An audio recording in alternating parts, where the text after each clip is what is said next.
আজকের ক্লাসে সবাইকে স্বাগত জানাচ্ছি। আজকে আমরা পড়ব নাউন ফ্রেজ দিয়ে স্টার্ট করব, তারপরে হচ্ছে আমাদের মৌলিক আর কয়েকটা আলোচনার বিষয় আছে আজকে। প্রথমেই হচ্ছে নাউন ফ্রেজ কি সেটা একটু জানবো। সোজা কথায় ইংলিশে নাউনের যে কাজ করে সেই ফ্রেজটাকে আমরা বলি নাউন ফ্রেজ। তো নাউন কাকে বলে এটা নিশ্চয়ই আমরা অনেকেই জানি। যেমন সেন্টেন্সে আমরা যে সাবজেক্টটা পাই সেই সাবজেক্টটা সাধারণত নাউন হতে পারে, নাউন বা প্রনাউন হয়। সো নাউনটা কোথায় বসে? সাবজেক্টের স্থানে বসে, অবজেক্টের স্থানে বসে। আর নর্মালি যদি নাউন কাকে বলে তাহলে আমরা ছোটবেলা থেকে জেনে এসেছি যে কোনো কিছুর নাম বোঝালে নাউন। কোনো কিছুর নাম বলতে সেটা ব্যক্তির নাম, বস্তুর নাম, স্থানের নাম, যে কোনো দোষ কিংবা গুণের নাম বোঝালে সেটাও হচ্ছে, বা কোনো একটা অবস্থার নাম বোঝালে সেটাও হচ্ছে একটা কি নাউন। সো নাউনটা আমরা মোটামুটি জানি কম বেশি। এই নাউনের কাজ করে যে ফ্রেজ, সেই ফ্রেজটাকে আমরা বলবো নাউন ফ্রেজ। তাহলে নাউনের কাজ সে যে করে সেটা কিভাবে করে বা কেমন আমরা বুঝবো, সেটা হচ্ছে যেমন নাউনের কাজ করার জন্য সাধারণত কোন কোন স্থানগুলো আমরা দেখি। যেমন সাবজেক্টের স্থানে যে ওয়ার্ড বসে সেটা আমরা দেখি নাউনের কাজ করে, কিংবা অবজেক্ট অথবা কমপ্লিমেন্টের স্থানে যে ওয়ার্ডটা বসে সেটা হচ্ছে নাউনের কাজ করে, রাইট? সো অনেক সময় এই সাবজেক্ট এবং অবজেক্ট ছাড়াও এক্সট্রা অনেক সময় আমরা অবজেক্টের কমপ্লিমেন্ট বলি, অনেক সময় প্রিপোজিশনের অবজেক্ট হিসেবে বলি। সো আমরা এক কথায় অনেক ধরনের এক্সট্রা রুলস এখানে আমরা আসলে মেক করি। সো আমি বলবো বেসিক ধারণা থাকলে একেবারে এত রুলসের মুখস্থ করার দরকার নেই। শুধু সাবজেক্টের স্থানে আর ভার্বের পরে যে অবজেক্টের স্থানে যে ওয়ার্ডটা আমরা সাধারণত বসাই সেটাই হচ্ছে নাউন। এখন প্রশ্ন হলো, এই সমস্ত জায়গায় এই একটা সিঙ্গেল ওয়ার্ড না বসে যদি একসাথে যদি কয়েকটা ওয়ার্ড বসে যায়, তখন ওই সমস্ত শব্দ সমষ্টিগুলোকে আমরা তখন বলি নাউন ফ্রেজ। একটু উদাহরণ দেওয়া যাক, সেটা কীরকম? যেমন কেউ যদি বলে হি কেম হিয়ার, সে এখানে এসেছিল, এই সেন্টেন্সে সাবজেক্ট হচ্ছে হি। কিন্তু আমি যদি বলি an old man came here, একজন বৃদ্ধ লোক এসেছিল, এখানে সাবজেক্ট হচ্ছে অ্যান ওল্ড ম্যান আর কেম হচ্ছে তার মেইন ভার্ব। সো এখানে সাবজেক্ট ছিল একটা প্রোনাউন, এখানে সাবজেক্ট হচ্ছে একটা নাউন, এবং নাউনটা কিন্তু একা আসেনি। এই নাউনের আগে এসছে একটা অ্যাডজেক্টিভ আর একটা আর্টিকেল, তাই না? সো প্রথম বিষয় হচ্ছে অ্যান ওল্ড ম্যান, এটা কার স্থানে এসছে? সাবজেক্টের স্থানে। সো এরকম সাবজেক্টের স্থানে একটা সিঙ্গেল নাউন না এসে যদি একটা নাউনের সাথে এরকম একাধিক শব্দ যদি থাকে, সুতরাং এই পুরো ফ্রেজটাকে তখন আমরা বলবো নাউন ফ্রেজ। তাহলে এটা হচ্ছে একটা noun phrase. Okay, an old man came here. অথবা একইভাবে কেউ যদি বলে I saw a nice bird, আমি একটা সুন্দর পাখি দেখেছিলাম। তাহলে আমি কি দেখেছিলাম? উত্তরে জাস্ট বার্ড যদি আমি বলি তাহলে একটা সিঙ্গেল ওয়ার্ড, কিন্তু আ নাইস বার্ড বললে তিনটা শব্দ, এই তিনটা শব্দ মিলে একটা ফ্রেজ হয়ে গেছে, এবং এই ফ্রেজটা হলো নাউন ফ্রেজ। কেন? কারণ ভার্বের পর এটা হলো অবজেক্টের স্থান। সো এরকম অবজেক্টের স্থানে বা সাবজেক্টের স্থানে যদি নাউন একাধিক শব্দসহ যদি যুক্ত হয়, এক কথায় মিনিমাম দুইটা শব্দ যদি থাকে, তাহলে নাউনের সাথে কি কি থাকতে পারে এখানে নাউন ফ্রেজে? আচ্ছা, সেটা আমরা একটু জেনে নিই। থাকতে পারে ডিটারমিনার, অ্যাডভার্ব, অ্যাডজেক্টিভ, তারপরে নাউন। তার মানে এটা কি কি থাকতে পারে? একটা নাউনের আগে অ্যাডভার্ব প্লাস অ্যাডজেক্টিভ থাকতে পারে, অথবা শুধু অ্যাডজেক্টিভ থাকতে পারে, অথবা একটা শুধু ডিটারমিনার থাকতে পারে, অথবা determiner plus adjective plus noun এভাবে থাকতে পারে। সো এভাবে যদি কোনো একটা নাউন যদি একাধিক শব্দ হিসেবে যদি একটা গ্রুপ আকারে শব্দ সমষ্টি হিসেবে যদি আসে, কোথায় আসে? সাবজেক্ট অথবা অবজেক্টের স্থানে। যে সাবজেক্ট অথবা অবজেক্টের স্থানে যদি এরকম যদি একটা গ্রুপ অফ ওয়ার্ডস আসে যেখানে শেষের শব্দটি অবশ্যই নাউন হতে হবে, মাইন্ড ইট, শেষের শব্দটি অবশ্যই নাউন, আর প্রথম শব্দটা একটা ডিটারমিনার বা অ্যাডজেক্টিভ এরকম যে কোনো বা একটা আর্টিকেল, এগুলো হতে পারে। সো এভাবে যদি কোনো একটা ফ্রেজ আমরা পাই সাবজেক্ট এবং অবজেক্টের স্থানে, সেটাই হচ্ছে নাউন ফ্রেজ। আবার আমরা এখানে সেটাই দেখতে পাচ্ছি, the noun phrase is a group of words that ends with a noun, যেটা নাউন দিয়ে শেষ হয়। ইট ক্যান কন্টেইন ডিটারমিনার্স, তাহলে এই নাউন ফ্রেজের মধ্যে ডিটারমিনার থাকতে পারে, যেমন ডিটারমিনার। অ্যাডজেক্টিভ থাকতে পারে, এই যে আমি অ্যাডজেক্টিভ লিখে দিয়েছি, এই যে এখানে অ্যাডজেক্টিভ আছে। অ্যাডভার্ব থাকতে পারে, এবং আমি অ্যাডভার্বের কথা বলেছি, এই যে অ্যাডভার্বের কথা। It cannot begin with the preposition, এবং নাউন ফ্রেজ কিন্তু প্রেপোজিশন দিয়ে শুরু হয় না। কেন হয় না? আমি একটু আগে বলেছিলাম আমাদের আগের ক্লাসে, সেটা হচ্ছে প্রেপোজিশনাল ফ্রেজ বলার সময় যে প্রেপোজিশনাল ফ্রেজের শুরুতে একটা প্রেপোজিশন হতে হবে অবশ্যই। সুতরাং একটা প্রেপোজিশন দিয়ে যদি কোনো ফ্রেজ শুরু করি সেটা কিন্তু প্রেপোজিশনাল ফ্রেজ। আর যদি প্রেপোজিশন ছাড়া কোনো একটা ডিটারমিনার আর্টিকেল নাউন দিয়ে আর্টিকেল অথবা অ্যাডজেক্টিভ দিয়ে শুরু করে যদি শেষের শব্দটি যদি নাউন হয় তবে সেটা হচ্ছে নাউন ফ্রেজ। তারপরে remember that both subjects and complements are generally noun phrases, এটাই বলতেছে যে সাবজেক্ট এবং কমপ্লিমেন্ট, যেটাকে আমি অবজেক্ট বলেছি, এগুলা সাধারণত নাউন ফ্রেজের জায়গা। এবার আসছেন count and non count nouns, that is very important. স্টুডেন্টদের বেসিক ইংলিশ বোঝার জন্যে নাউনের কাউন্ট এবং নন কাউন্টের ব্যবহারটা এক্সট্রিমলি ইম্পর্ট্যান্ট। সো আমি এখন সেই আলোচনায় ফিরে যাচ্ছি।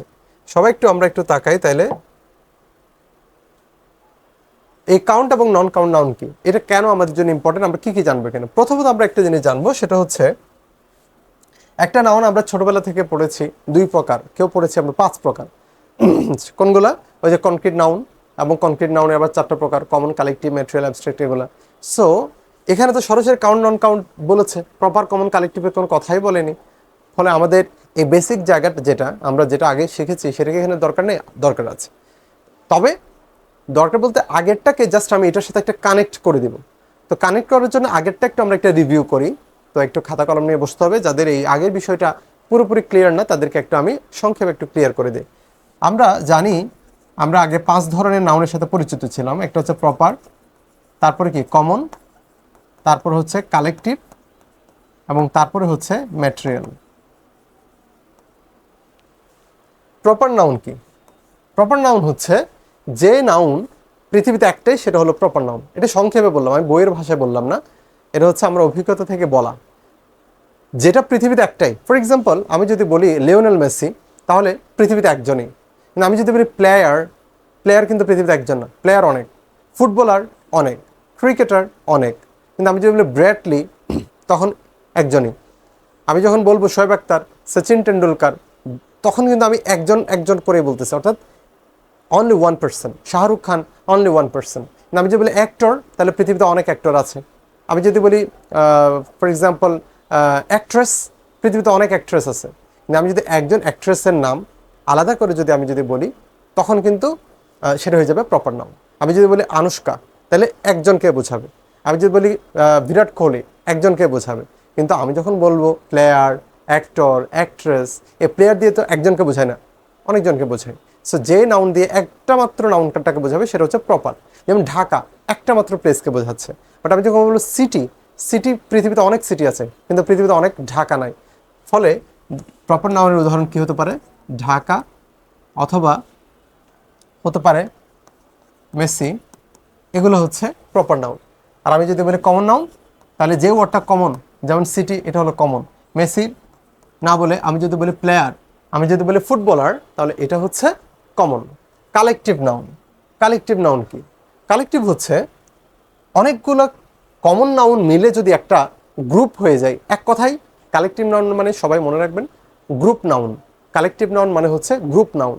তাহলে এখানে গ্রুপ নাউন হিসেবে আমরা কি, যেমন 10 জন প্লেয়ার হলে তারা একটা গ্রুপ হয়ে যায়, এই গ্রুপের নাম হচ্ছে কি? টিম। অনেক স্টুডেন্ট যখন গ্রুপ হয়ে যায় তখন কি হয়ে যায়? ক্লাস। অনেক সোলজার একসাথে হলে তখন কি হয়ে যায়? একটা ফোর্স, আর্মি, পুলিশ, এগুলো হচ্ছে কি? Collective noun. তাহলে যখন গ্রুপ নাউন বোঝাবে, হ্যাঁ, মানে একতাবদ্ধ হতে হবে। একটা কমিটি বা একটা গ্রুপ, এরকম গ্রুপ না হলে হবে না, বিচ্ছিন্নভাবে হলে হবে না। তাহলে যখনই গ্রুপ হয়ে যাবে তখনই হচ্ছে কালেকটিভ নাউন। এরপরে সর্বশেষ ম্যাটেরিয়াল নাউন। ম্যাটেরিয়াল নাউনের সহজ একটা সংজ্ঞা আছে, সেটা হচ্ছে যে নাউন ওজন বা পরিমাপ করা যায় তবে গণনা করা যায় না, সেটা হচ্ছে ম্যাটেরিয়াল নাউন। যেমন ওয়াটার কিন্তু আমি গণনা করতে পারবো না, 5টা পানি, 10টা ওয়াটার। বাট আমি বলতে পারি 1 লিটার পানি, 5 লিটার পানি, এভাবে আমরা বলতে পারি। দ্যাট মিনস আমি এটাকে ওজন বা পরিমাপ করতে পারবো, কিন্তু সংখ্যায় গণনা করতে পারবো না। সো ওয়াটার হচ্ছে material noun. Oil material noun. Salt, 5টা সল্ট বলা যাবে না, তবে 5 কেজি সল্ট বলা যায়। 5টা সুগার বলা যাবে না, 5 কেজি সুগার বলা যায়। সো এই সমস্ত ওয়ার্ডগুলা, এগুলো হচ্ছে তাহলে ম্যাটেরিয়াল নাউন। তাহলে আমরা 4 ধরনের নাউন পেলাম। এই 4 ধরনের নাউনটাকে ইংলিশে বলা হয় কনক্রিট। কি বলা হয়? কনক্রিট। আর এর বাইরে আরেকটা নাউন আছে, সেটা হচ্ছে অ্যাবস্ট্রাক্ট। এই অ্যাবস্ট্রাক্ট নাউনটা একটু আলাদা। কেন আলাদা? কারণ এই 4 ধরনের যে নাউন, এগুলো প্রত্যেকটাই কিন্তু বাহ্যিকভাবে দেখা যায়, কিন্তু অ্যাবস্ট্রাক্ট নাউনটাই হচ্ছে এমন একটা নাউন যেটা বাহ্যিকভাবে দেখা যায় না। যেমন ঢাকা শহরকে আমি দেখতে পাই, লিওনেল মেসিকে আমরা দেখতে পাই, সিটি প্লেয়ার দেখতে পাই, টিম ক্লাস আমরা দেখতে পাই, ওয়াটার অয়েল সল্ট সুগার প্রত্যেকটার বাহ্যিক একটা কি আছে, একটা আকার আকৃতি আছে। কিন্তু অ্যাবস্ট্রাক্ট নাউন কি? এমন কিছু নাউন, এমন কিছু দোষ কিংবা গুণ কিংবা অবস্থার নাম, যেই দোষের নাম, যে গুণের নাম আমরা বর্ণনা করব, সেটা বাহ্যিক কোনো কিন্তু আকার নেই। ফর এক্সাম্পল আমি যদি বলি কাইন্ডনেস, তার মধ্যে দয়া আছে, কাইন্ডনেস আছে, সততা আছে, অনেস্টি আছে, এই সততার কিন্তু বাহ্যিক কোনো আকার নেই। দয়া, মহত্ব, ঠিক আছে, এগুলোর কিন্তু বাহ্যিক কোনো আকার নেই। সুতরাং যেই সমস্ত নাউনের বাহ্যিক কোনো আকার নেই, ধরা যায় না, ছোঁয়া যায় না, এই সমস্ত নাউনগুলো হলো অ্যাবস্ট্রাক্ট নাউন। তাহলে আমি কি বলতে পারি? যেমন অনেস্টি বলতে পারি, অথবা আমি বলতে পারি কাইন্ডনেস, এই সমস্ত শব্দগুলো হচ্ছে অ্যাবস্ট্রাক্ট নাউন। তাহলে এখান থেকে আমরা এখন ক্লিয়ারলি জানলাম যে নাউনকে আমরা যদি প্রকারভেদ করতে যাই, প্রথমে নাউনের বৈশিষ্ট্য অনুসারে আমরা 5 ধরনের নাউন পাই, প্রপার, কমন, কালেকটিভ, ম্যাটেরিয়াল, আর হলো আরেকটা পাই, সেটা হচ্ছে কি অ্যাবস্ট্রাক্ট নাউন। এই নাউনগুলোর মধ্যে এখন এই কাউন্টেবল আনকাউন্টেবল বোঝার জন্য এটা কিভাবে আমাদের হেল্প করে, এবার সেটা একটু বলি। সেটা হচ্ছে এই 5 ধরনের মধ্যে প্রপার নাউন যেটা পৃথিবীতে একটাই, সেটা তো গণনা করার কোনো দরকার নেই বা প্রয়োজন পড়তেছে না। বাকি যে নাউনগুলো আছে সেখানের মধ্যে এই কমন নাউনটা কিন্তু আমরা গুনতে পারি। যেমন সিটি গণনা করা যায়, প্লেয়ার গণনা করা যায়, স্টুডেন্ট, বয়, এগুলো গণনা করা যায়। সো কমন নাউন আমরা গুনতে পারি। তার মানে এটা হচ্ছে কাউন্ট নাউন, অর্থাৎ সি দিয়ে আমি এটাকে মার্কিং করলাম। এই যে ইংরেজিতে যে নাউনগুলো গণনা করা যায় সেগুলোকে আমরা বলি কাউন্ট নাউন, আর যেগুলোকে গণনা করা যায় না সেগুলোকে বলা হয় নন কাউন্ট নাউন। আমরা ব্রিটিশ গ্রামার অনুযায়ী বলি যেগুলোকে গণনা করা যায় যেগুলোকে কাউন্টেবল নাউন, আর যেগুলোকে গণনা করা যায় না সেগুলোকে আমরা বলি আনকাউন্টেবল নাউন। সো ওইটাই হচ্ছে মেইন আলোচনার টপিক আজকে। ওইটা ভালো করে জানলে আমরা পরীক্ষার অ্যান্সার করতে পারবো। মূলত এই জিনিসগুলো আসলে বেসিক বোঝার জন্য বললাম, কিন্তু মূলত আমাদের কাউন্টেবল এবং আনকাউন্টেবলের হিসাবটাই সবসময় মাথায় রাখতে হবে। সো এখান থেকে এখন আমরা সেই দিকে একটু লিঙ্ক আপ করে দিচ্ছি। তাহলে কমন নাউন হচ্ছে কোন ক্যাটাগরিতে পড়তেছে? কাউন্টেবল নাউনের ক্যাটাগরিতে। কালেকটিভ নাউন এটাও কিন্তু কাউন্টেবলের ক্যাটাগরিতে। সো এটাকে আমরা সি দিয়ে মার্কিং করলাম। কীরকম? যেমন টিম, টিম আপনি গুনতে পারেন। যেমন এবারে বিশ্বকাপে 10টা টিম খেলছে, নাকি 15টা, নাকি 16টা, এভাবে আমরা টিম কিন্তু গণনা করতে পারি। আমরা কিন্তু ক্লাস গণনা করতে পারি, যেমন এই স্কুলে কয়টা ক্লাস হচ্ছে বা এই কলেজে কয়টি ক্লাস হচ্ছে, এই ধরনের ক্লাস কিন্তু আমরা গুনতে পারি, রাইট? তারপরে তাইলে আমরা এই কমন এবং কালেকটিভ আমরা তাহলে গুনতে পারি। কিন্তু ম্যাটেরিয়াল নাউনের সংজ্ঞাতে বলা হয়েছে এটা গণনা করা যায় না, তাহলে এটা আমি ইউ দিয়ে মার্কিং করতে পারি। এটা আনকাউন্টেবল, গণনা করা যায় না। কীভাবে? ওয়াটার আমি আনকাউন্টেবল, আমি গুনতে পারি না। সল্ট আমি গুনতে পারি না, সুগার আমি গুনতে পারি না। তারপরে আছে কি? Abstract noun. এই অ্যাবস্ট্রাক্ট নাউনটা এটাকে আমরা ইউ দিয়ে আমরা মার্কিং করতে পারি, কারণ অ্যাবস্ট্রাক্ট নাউন তো আমরা যেটা দেখতে পাই না, ছুঁতে পাই না, সেটা গণনা করার প্রশ্নই আসে না। ফলে আমি 3টা সততা, 2টা দয়া, এইভাবে তো আমি কখনো এক্সপ্রেস করতে পারবো না। সো এখান থেকে আমরা বুঝি ম্যাটেরিয়াল এবং অ্যাবস্ট্রাক্ট নাউন, এই 2টা নাউন হচ্ছে আনকাউন্টেবল নাউন, আর কমন কালেকটিভ হচ্ছে কি? Countable noun. তাহলে এই কাউন্টেবল নাউনের মধ্যে আমরা কি কি পাচ্ছি? কমন পাচ্ছি, তারপর কি পাচ্ছি? কালেকটিভ। এই কমন কালেকটিভ হচ্ছে কাউন্টেবল, আর এই আনকাউন্টেবল যেটা, নন কাউন্ট যেটা, এই নন কাউন্টের মধ্যে আমরা পাচ্ছি মূলত কি? এই ম্যাটেরিয়াল নাউন এবং আরেকটা কোনটা? Abstract noun. এই 2টা। Is that clear? ওকে। এখন আমরা তাহলে কাউন্টেবল এবং আনকাউন্টেবল আমরা মোটামুটি আশা করি আমাদের কাছে ক্লিয়ার হওয়ার কথা। এখন আমরা বাকি বিস্তারিত আলোচনা একটু ফিরে যাই। সেটা হচ্ছে এখানে বলতেছে কাউন্ট নাউন কি, ওরা আবার সংজ্ঞাটা দিয়েছে, এটা আপনারা সবাই অলরেডি জানেন, যেটা গণনা করা যায়, দ্যাট ক্যান বি কাউন্টেড। তাহলে কি কি গণনা করা যায়? যেমন ওয়ান বুক, বুক কাউন্টেবল, বুকস। আচ্ছা, এবার কাউন্টেবল নাউনের ক্ষেত্রে একটা বিষয় আমাদেরকে আবার ইম্পর্টেন্টলি খেয়াল রাখতে হবে। এখন আমাদের মূল আলোচনায় আমরা ফিরে যাচ্ছি, পরীক্ষায় প্রশ্ন কিভাবে আসতে পারে। যেমন কাউন্টেবলের ক্ষেত্রে একটা বিষয় সতর্কতার ব্যাপার আছে, সেটা হচ্ছে ধরেন বুক শব্দটা কাউন্টেবল নাউন। এখন এটাকে কি আপনি বুক ইউজ করবেন নাকি বুকস, এটা হচ্ছে ইম্পর্টেন্ট। আপনি কি বয় ইউজ করবেন নাকি বয়জ ইউজ করবেন, এটা হচ্ছে ইম্পর্টেন্ট। এবং কাউন্টেবল নাউন চিনতে হবে মূলত সে কারণে যে কোন নাউনটাকে আমি সিঙ্গুলার করব, প্লুরাল করব, বা কোনটাকে আমি প্লুরাল করতে পারবো না। যেমন আমি যদি মনে করি যে ইন্টিগ্রিটি এটা আনকাউন্টেবল নাউন, তাহলে এটাকে আমি প্লুরাল করতে পারবো না, রাইট? আর যদি আমি মনে করি যে এটা কাউন্টেবল নাউন, তাহলে আমাকে অবশ্যই কিন্তু প্লুরাল করার প্রয়োজন হতে পারে। এই জন্য আগে কাউন্টেবল আনকাউন্টেবল চিনে রাখাটা জরুরি। আচ্ছা, এখন আপনাদের মনে হতে পারে স্যার আমরা যে ওয়ার্ডগুলো গুনতে পারি এগুলো তো দেখলে চেনা যায়, হ্যাঁ। সো এটা নিয়ে আর আলাদা পড়া কি আছে? এটা নিয়ে পড়ার কারণটা হলো এমন কতগুলো নাউন আছে যেগুলো আপনি আসলে চিনতে পারবেন না, খুব সহজে আপনি চিনতে পারবেন না সেগুলো কি আসলে আনকাউন্টেবল নাকি কাউন্টেবল। এই জন্যই মূলত এই আলোচনায় আমরা ফিরে আসি। সো যাই হোক, মূল কথা হলো যদি কাউন্টেবল হয় নাউন, তাহলে তার সাথে আপনি কখনো কখনো দেখবেন এই যে আর্টিকেল একটা এ দেওয়া আছে, কখনো ওয়ান দেওয়া আছে, কখনো ফিউ দেওয়া আছে, তা আপনি এই নাউনগুলো কীভাবে ব্যবহার করবেন, এই জন্য এই কাউন্টেবলগুলো জানাটা জরুরি। সঙ্গে এই ধরনের ওয়ার্ডগুলো, এগুলোকে আমরা বলি ডিটারমিনার, এ, ওয়ান, ফিউ, এগুলোও আমাদেরকে ইউজ করতে জানতে হবে। যেমন এর সাথে সিঙ্গুলার, ওয়ানের সাথে সিঙ্গুলার, কিন্তু ফিউর সাথে কি হবে, প্লুরাল, ফিউ বয়েজ। ফিউ বয় দিলে হবে না, ফিউ বুক দিলে হবে না, হবে ফিউ বুকস। তাহলে এইভাবে কাউন্টেবল নাউনগুলোর সাথে আমরা ঠিক ওয়ার্ডটা ইউজ করতে পারতেছি কিনা, প্লুরাল করতেছি কিনা, এটা ইম্পর্টেন্ট। এরপর আসে নন কাউন্ট কি, যেটা আমরা গুনতে পারি না। হ্যাঁ, তো গুনতে পারি না এরকম নাউন কি কি আছে অলরেডি আমরা জেনেছি। সো এখন আমি পরের স্লাইডে যাচ্ছি। পরে বইতে তোমরা সবাই দেখবা সেখানে আমরা একটা কাউন্টেবল নাউনের এবং আনকাউন্টেবল নাউনের আমরা তালিকা দেখতে পাচ্ছি। সো এই তালিকাটা আমরা একটু তাইলে একটু ভালো করে একটু তাকাই। এখানে মূলত কি বলছে যে কাউন্টেবল নাউনের সাথে বসে এমন কিছু শব্দ আমরা এখানে দেখতে পাচ্ছি, আর আনকাউন্টেবল নাউনের সাথে বসে এরকম আমরা একটা তালিকা দেখতে পাচ্ছি। সো টোফেলে বলা হয়েছে যে এখানে প্রথমেই a, an, this, some, any, this, that, this, এগুলো কাউন্টেবল নাউনের সাথে বসে। আর কতগুলো ওয়ার্ড বলা হয়েছে সেগুলো আনকাউন্টেবল সাথে। আচ্ছা, এই জায়গাতে আমি একটু স্টুডেন্টদের সুবিধার্থে আমি একটা ছোট্ট একটা তথ্য দেই। সেটা হচ্ছে, যেমন আমি এই আর্টিকেল এ অথবা এন, এটা দিয়ে একটা মাত্র নাউনকে বোঝাই, তাই না? তাহলে এটা আমি অবশ্যই কাউন্টেবল নাউনের সাথে বসাতে পারবো, এ বুক, ঠিক আছে? অথবা এন হলে এনের সাথে আমরা কি বসাই, অরেঞ্জ, অ্যান অরেঞ্জ, এভাবে আমরা ইউজ করব। এখন প্রশ্ন হলো, আমি যদি এখানে যদি এমন একটা শব্দ দিলাম, ফর এক্সাম্পল আমি দিলাম সেভারাল। সেভারাল মানে কি, কিছু, কতিপয়। এই সেভারালের সাথে আমি কি বুক ব্যবহার করব নাকি বুকস? যেহেতু কতিপয় কিছু বলা মানে হলো একের চেয়ে বেশি, তার মানে নাউনটাকে আমরা কি করব, প্লুরাল করব। একইভাবে অরেঞ্জ শব্দটাকে আমি ব্যবহার করব অরেঞ্জেস। তাহলে সেভারাল বুকস অথবা অরেঞ্জেস, এ বুক অথবা অ্যান অরেঞ্জ, এভাবে আমরা ব্যবহার করব। সো এখানে এই সেভারালের পরে এই যে এতগুলো যে আমরা এই যে নাউনগুলো যে আমরা প্লুরাল ফর্মে দিলাম, এটা কেন? তার মানে এটা হচ্ছে মূলত এই ডিটারমিনারের কারণে। তার মানে কিছু ডিটারমিনার আছে যেগুলো এরকম কাউন্টেবল নাউনের সাথে বসে, কিছু ডিটারমিনার আছে কাউন্টেবলের সাথে তো বসেই, প্লাস কাউন্টেবলের সাথে বসলে নাউনটাকে প্লুরাল করতে হবে। আবার কিছু আছে যেমন এরকম একটা ওয়ার্ড বলি, ফর এক্সাম্পল আমি যদি বলি মাছ, মাছ মানেও কিন্তু অনেক, না আমি কি মাছ বুকস বলতে পারবো? পারবো না। কেন? কারণ মাছ বসে আনকাউন্টেবল নাউনের সাথে।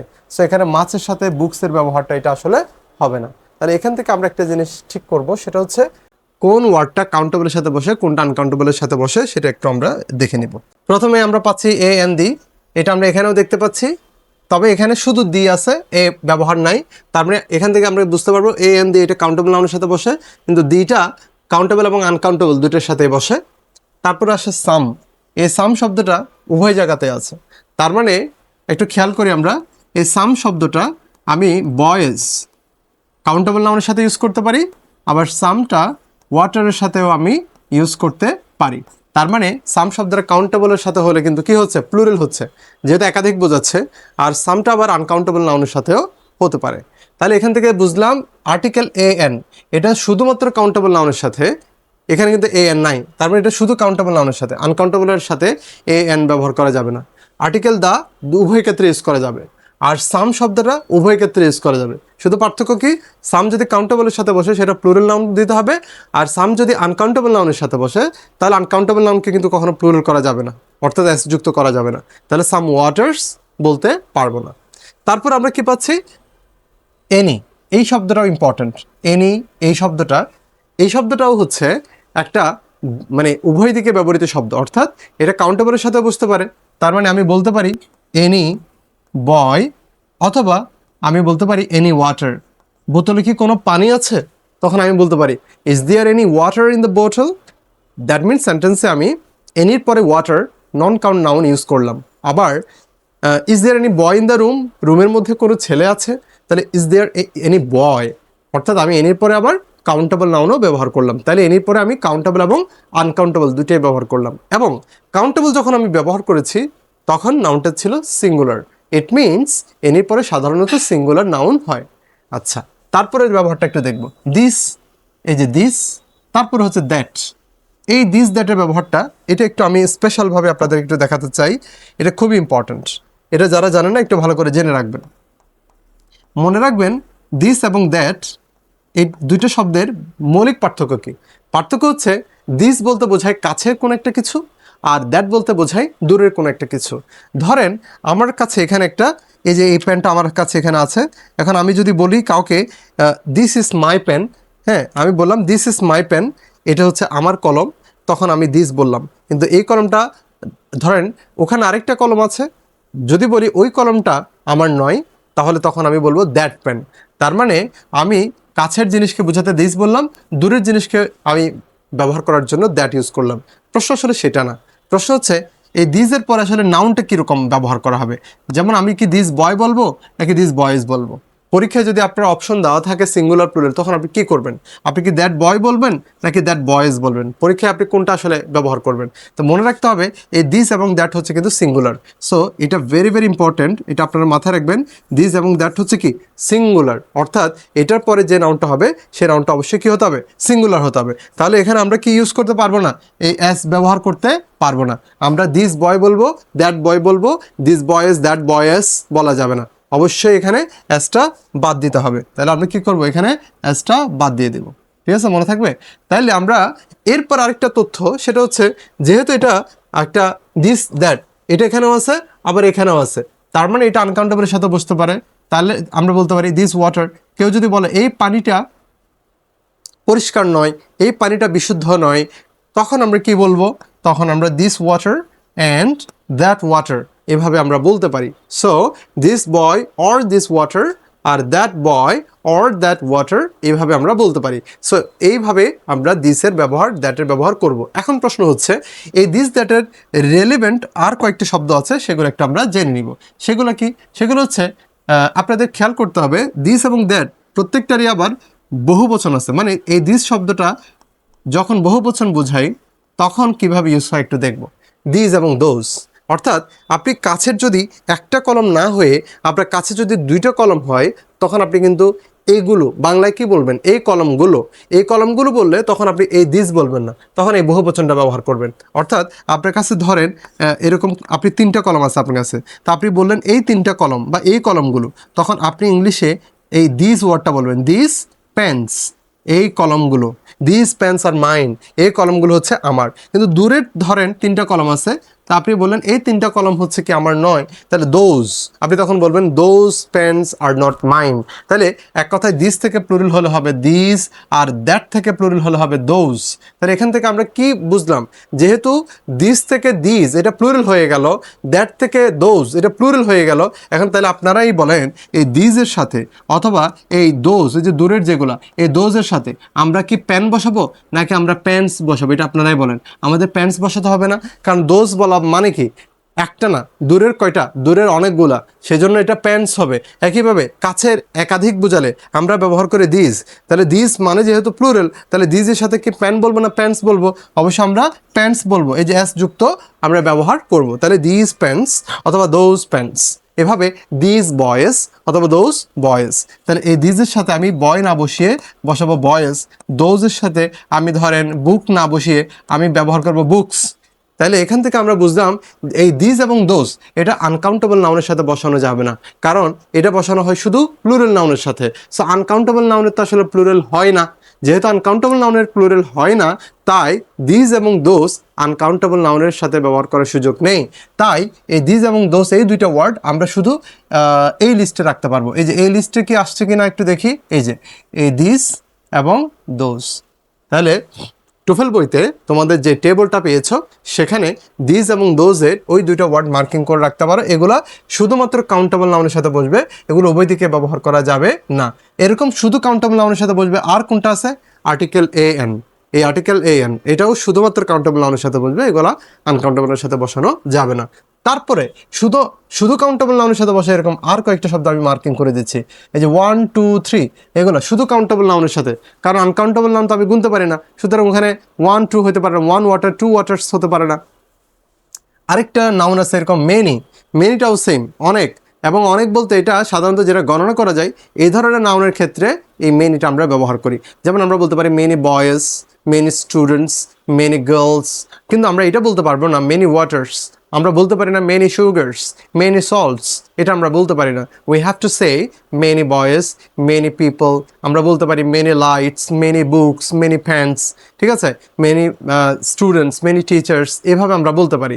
আচ্ছা, তারপরে আমরা দেখতে পাচ্ছি আরেকটা এখানে ফ্রেজ আসছে লার্জ নাম্বার অফ অথবা গ্রেট নাম্বার অফ। মনে রাখতে হবে ইংলিশের নাম্বার অফ যদি কখনো বলা হয়, আপনারা যে কোনো প্রতিযোগিতা পরীক্ষায় যদি আপনি দেখেন যে নাম্বার অফ ফ্রেজটা আসছে, তো নাম্বার অফ দেখা মানেই বুঝতে হবে এরপরে নাউনটা কাউন্টেবল নাউন হতে হবে এবং কাউন্টেবল নাউনটা অবশ্যই প্লুরাল হতে হবে। তার মানে আপনার সেক্ষেত্রে কী করতে হবে, নাম্বার অফের পরে, এই নাম্বার অফের পরে আপনি বয় দিতে পারেন না, আপনাকে দিতে হবে boys. A number of girl দিলে হবে না, হবে girls. A number of student হবে না, হবে students. A number of teacher হবে না, টিচার্স, এস যুক্ত, অর্থাৎ প্লুরাল ফর্ম। তারপরে এরপর আমরা দেখতে পাচ্ছি ফিউ, ফিউয়ার, ফিউয়ার দেন, এই সমস্ত ফ্রেজগুলোর মধ্যে মোর দেন আছে, কিন্তু আপনি শুধু দুইটা ফ্রেজ এখানে আলাদা করে মার্কিং করবেন, একটা হচ্ছে ফিউ আ ফিউ, তারপর হচ্ছে ফিউয়ার দেন। মনে রাখতে হবে ফিউ গ্রুপের যে ওয়ার্ডগুলো আছে এগুলো প্রত্যেকটাই শুধুমাত্র কাউন্টেবল নাউনের সাথে বসে। কি কি? Few, a few, the few এবং ফিউয়ার দেন, এই 4 ধরনের যে ব্যবহারগুলো আছে এগুলো সবগুলোই মূলত ফিউর ব্যবহার। এই ফিউর ব্যবহার সবগুলোই শুধুমাত্র কাউন্টেবল নাউনের সাথে, এবং সেগুলো কাউন্টেবল নাউনের সাথে সিঙ্গুলার নাউনের সাথে বসে না, প্লুরাল নাউনের সাথে বসে। তাইলে ফিউ বয় হবে না বয়েস হবে? অবশ্যই বয়েস হবে। আফিউ বয় না বয়েস? আফিউ থাকলে তখনও হবে বয়েস। ফিউয়ার বললে তখন হবে বয়েজ। ইভেন দা ফিউ হলে তখন হবে বয়েজ। অর্থাৎ ফিউ থেকে যে ওয়ার্ডগুলো আমরা পাই ইংলিশে, এগুলোও হচ্ছে মূলত ইংলিশের গুরুত্বপূর্ণ কতগুলো ডিটারমিনারের অন্তর্ভুক্ত। Few, a few, the few, fewer than, এগুলো প্রত্যেকটার পরে হবে মূলত প্লুরাল নাউন। এবং কেমন নাউন? Countable noun. কারণ প্লুরাল তো আমরা কাউন্টেবল নাউনকে করি, আনকাউন্টেবলকে তো করা যায় না। তারপরে এগুলোর বিপরীতে আর কতগুলো ওয়ার্ড আছে ফিউর মতো ব্যবহার, সেগুলো কি? এই যে লিটল, আ লিটল এবং লেস দেন, এই সমস্ত ওয়ার্ডগুলা এগুলাও ফিউর মতোই অর্থ। যেমন আমরা ফিউর অর্থ কি জানি? ফিউ মানে আমরা জানি নেই বললেই চলে। ফিউ মানে অল্প কিছু আছে। ফিউয়ার দেন মানে তুলনামূলকভাবে কম আছে। এই ধরনের যে ব্যবহার তার একই অর্থে আমরা ইংলিশে ব্যবহার করি লিটল, ফিউর বিপরীতে লিটল, আর ফিউর বিপরীতে আমরা আ লিটল, ফিউয়ার দেন না বলে আমরা বলি লেস দেন। ওকে, সো পার্থক্যটা কোন জায়গায়? পার্থক্য হচ্ছে ফিউ যেমন বসে কাউন্টেবল নাউনের সাথে, আর little, a little, the little অথবা লেস দেন এগুলো বসে আনকাউন্টেবল নাউনের সাথে। কেউ যদি বলে আমার অল্প কয়েকজন বন্ধু আছে এখানে, তাহলে সে বলতে পারে I have a few friends here.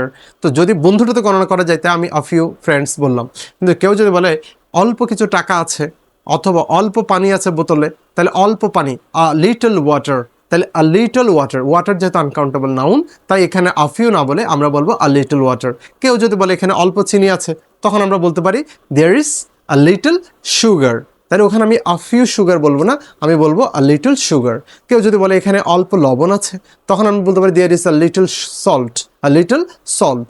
আর কেউ যদি বলে এখানে অল্প বই আছে কয়েকটা, তখন দেয়ার ইজ আ লিটল বলবো না, তখন আমি বলবো দেয়ার আর আ ফিউ, বই থাকলে বলবো বুকস, ফুল থাকলে বলবো ফ্লাওয়ার্স। তাহলে এভাবে কাউন্টেবল এবং আনকাউন্টেবল দেখেই আমাদেরকে ফিউ, আ ফিউ এবং লিটল, আ লিটল ব্যবহার করতে হবে। নেক্সট আমরা এখানে দেখতে পাচ্ছি তাইলে আর কি কি আছে। আচ্ছা, এবার এগুলো আমরা মার্ক করলাম, এই পাশে যেগুলো মার্ক করলাম এগুলো হচ্ছে যেগুলো শুধুমাত্র কাউন্টেবল নাউনের সাথে বসে। আর আবার শুধু আনকাউন্টেবল নাউনের সাথে কোনগুলো বসে? যেমন লিটল, আ লিটল, এগুলো বসে শুধু আনকাউন্টেবল নাউনের জন্য, ঠিক আছে। তারপরে শুধু আনকাউন্টেবল নাউনের জন্য আর কি কি বসে? আরেকটা ওয়ার্ড আমরা এখানে পেয়েছি মাছ, এই মাছটা বসে শুধু আনকাউন্টেবল নাউনের। ওকে, সো আপনারা যারা এক্সারসাইজটা করেছেন তাদের জন্য আমি একটু সমাধানটা দিয়ে দেই। প্রথমেই হচ্ছে টেলিভিশন। আমরা জানি টেলিভিশন কাউন্টেবল, কারণ আমি 1, 2, 3, 4 এভাবে করে আমি গুনতে পারি। সো 3 টেলিভিশনস, 5 টেলিভিশনস আমরা বলতে পারি। কার, এটাও হচ্ছে কাউন্টেবল নাউন, 5 কার্স, 10 কার্স আমরা বলতে পারি। বাট নিউজ বলেছিলাম এটা আনকাউন্টেবল, সো এটা হচ্ছে ইউ। তারপরে হচ্ছে জিওগ্রাফি, এটার কারণ হলো এটা কোন ক্যাটাগরিতে পড়ে? আমি বলেছিলাম একাডেমিক সাবজেক্টস, বা যে পাঠ্য বিষয় আমরা পড়ি আর কি ইউনিভার্সিটিতে, বা আমাদের যে বিষয়গুলো আমরা পড়ি সেগুলা, বা যে বিষয়টা নিয়ে গবেষণা হয়, পড়াশোনা হয়, সো এই ধরনের বিষয়গুলোকে বা একাডেমিক ডিসিপ্লিনস বা একাডেমিক সাবজেক্টস যেগুলো, এগুলোর ক্ষেত্রে আমরা এগুলোকে নন কাউন্ট হিসেবে বিবেচনা করি। সো জিওগ্রাফি অথবা কেমিস্ট্রি অথবা কেউ যদি বলে ফিজিক্স বা ইকোনমিক্স, এগুলো হচ্ছে আনকাউন্টেবল। এটা হচ্ছে ইউ। তারপরে আছে অ্যাটমসফিয়ার। অ্যাটমসফিয়ার মানে বায়ুমণ্ডল বা বাতাসের যে অবস্থা, এটা আসলে আমরা কাউন্ট করার কোনো আমাদের সুযোগ নেই। সো এটাকে আমরা ইউতে রাখবো। পার্সন ব্যক্তি, ব্যক্তি আমরা গুনতে পারি, সি হবে। ওয়াটার তো সবাই জানেন, ইউ আনকাউন্টেবল। আর পেন্সিল কাউন্টেবল। ফুড, ফুড আবার কখনো কাউন্টেবল হয় কখনো আনকাউন্টেবল হয়, এটা একটু ডিফারেন্ট। হ্যাঁ, নর্মালি হচ্ছে আমরা আনকাউন্টেবল বলি, তবে স্পেসিফিক কিছু ক্ষেত্রে ফুডটাকে আমরা কাউন্টেবল হিসেবে ইউজ করতে পারি। ঠিক আছে, this is a nice food, অনেক সময় এরকম ব্যবহার করা হয়। টুথ দাঁত গণনা করা যায়, তাহলে কাউন্টেবল। সোপ সাবান আমি বলেছিলাম এটা আনকাউন্টেবল। স্যুপ এটাও কিন্তু আনকাউন্টেবল, যেহেতু এটা একটা লিকুইড আইটেমস, সো আমরা জানি লিকুইড আইটেমসগুলো আনকাউন্টেবল। কাপ কাউন্টেবল, মানি আনকাউন্টেবল। তারপরে হাইড্রোজেন যেহেতু গ্যাস, আমি বলেছিলাম গ্যাসীয় পদার্থ, সবগুলোই হচ্ছে আনকাউন্টেবল। মিনিট সময়ের একক, এটা গণনা করা যায়। ঘন্টা, সেকেন্ড এটা গণনা করা যায়, বাট টাইম শব্দটা হচ্ছে নর্মালি আনকাউন্টেবল। তারপরে আমরা পরেরটাতে চলে যাচ্ছি, সেটা হচ্ছে এক্সারসাইজ 3। যেহেতু ডিটারমিনারের ক্লাস হয়ে গেছে, সো এটার সলিউশনটা একটু আমি আপনাদেরকে ব্যাখ্যা করে বলি। হি ডাজন্ট হ্যাভ, তার নেই মেনি মানি নাকি মাছ মানি। সো আমরা জানি মানি হচ্ছে আনকাউন্টেবল, আর আনকাউন্টেবল নাউনের সাথে মাছ হতে পারে, মেনি হতে পারে না। I would like a few or a little salt on my vegetables. এখানে এই সল্ট শব্দটা আমরা এর আগের সেশনে জেনেছি, সল্ট এবং সুগার এগুলো আনকাউন্টেবল। সো আনকাউন্টেবল নাউনের সাথে আ লিটল হতে পারে, আ ফিউ হতে পারে না। She bought that those cards, এই কার্ডস এটা হচ্ছে প্লুরাল নাউন। সো প্লুরাল নাউনের সাথে দ্যাট হয় না, আপনারা জানেন। তাহলে সঠিক উত্তর দাঁড়াচ্ছে those cards. There are students, এই স্টুডেন্ট শব্দটা হচ্ছে কাউন্টেবল এবং এটা plural.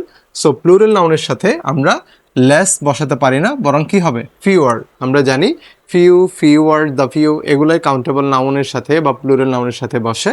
R little, a little, the little অথবা লেস, এই সমস্ত ওয়ার্ডগুলো আমরা আনকাউন্টেবল নাউনের সাথে বসাই। তারপরে হচ্ছে ব্যাড নিউজ। সো এখানে নাউনটা হচ্ছে মূলত নিউজ। নিউজ যেহেতু আনকাউন্টেবল, সো আনকাউন্টেবল নাউনের সাথে মেনে বসতে পারে না। কি হতে পারে? Too much. এখানে সঠিক উত্তর হচ্ছে টু মাচ। ওয়াটার এটা হচ্ছে আনকাউন্টেবল নাউন, সো আনকাউন্টেবল নাউনের সাথে দিজ প্লুরাল হতে পারে না, কারণ দিজ শব্দটা, দিজ এবং দোজ শুধু প্লুরাল নাউনের সাথে বসে। আর আনকাউন্টেবল নাউন তো আসলে প্লুরাল হওয়ার সুযোগ নেই, ফলে দিজটাই হচ্ছে আনকাউন্টেবল নাউনের সাথে বসানো যাবে। এখানে আছে ইনফরমেশন, আমি বলেছিলাম প্রিভিয়াস সেশনে ইনফরমেশন আনকাউন্টেবল নাউন, সুতরাং টু মাচ দিয়ে আনসার করতে হবে, মেনি হবে না। পিপল মানুষ, মানুষ তো আমরা গুনতে পারি, তাই এক্ষেত্রে হবে a few people left early. তারপরে হচ্ছে উড ইউ লাইক লেস অথবা ফিউয়ার কফি। কফি যেহেতু লিকুইড আইটেমস, আমরা জানি যে কোনো তরল পদার্থ আনকাউন্টেবল, সো লেস দিয়ে আনসার করতে হবে। And the last one is this jacket costs, এই জ্যাকেটের কস্ট কি পরিমাণ? অনেক বেশি। তাহলে অনেক বেশি বোঝাতে এখানে মূলত ভার্বকে মডিফাই করছে, মানে কেমন কস্ট, এটা কতটুকু কস্ট, তো বেশি। তো কোনো ভার্বকে মডিফাই করতে গেলে আমার মাছ বসাতে হবে, কারণ হচ্ছে মেনিটা কোনো ভার্বকে মডিফাই করে না, এটা নাউনকে মডিফাই করে, বিশেষ করে কাউন্টেবল নাউনের কথা আমরা বলেছি আগে। আর মাছের একটা ব্যবহার হচ্ছে, এটা একটা নাউনকে যেমন মডিফাই করতে পারে, অনেক সময় একটা ভার্বকেও মডিফাই করতে পারে। এর জন্য মাছ শব্দটা ডিটারমিনার বা অ্যাডজেক্টিভ হিসেবেও ব্যবহার করা হয়, আবার অ্যাডভার্ব হিসেবেও ব্যবহার করা হয়। So that's all.